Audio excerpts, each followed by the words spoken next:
Že imate nevidno kapsulo smeha? Damo usta, pogoltnemo.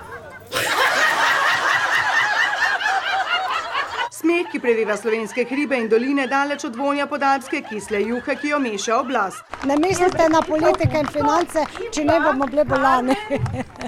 Ampak juhi raje dodajte skrbno izbrano začimbo. Včasih se malo počečkamo in to je začimba in se smejemo. In to ure in ure. Ko se smejiš, se vse notri masira in pa si tako dobre volje še vnaprej. In daleč od osamljenosti. Smejte se in smet se bo svejal z vami.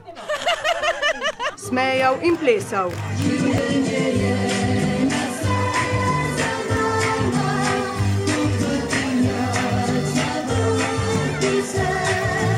In pri tem so vse reči namaknad vse preproste in enostavne, če se le, razlaga nasmejoči se prvak Bojan Švarc, požvižgamo na vse. Se že od nekdaj tako smejete?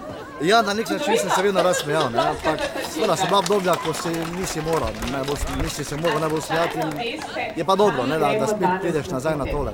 V tirnice smeha. Zjutraj, ko stanemo, gremo pred ogledalo, se lepo pogledamo, pa si podarimo en lep nasmeh, pa kar začnemo ho, ho, ho, ha, ha, ha, ha, ha. In ker na drugi strani vidimo sebe, kako se smeji in ker je smeh nalezljiv, potem avtomatično gremo v smeh. Zato strumno in pogumno posledek smejočega se gena, ki ga ne dobimo zgolj v zibelko, ne. Ona je že dobila gen, kar se je poročila z mano, ki je bila še mladoletna. Ja, pa zdaj se še vi smijete zdrave. Za dolgo življenje in za manj kilogramov, predvsem pa da težave, ko potrkajo na duri, čim zaslišijo smeh, pobegnejo tja, od koder so prišle.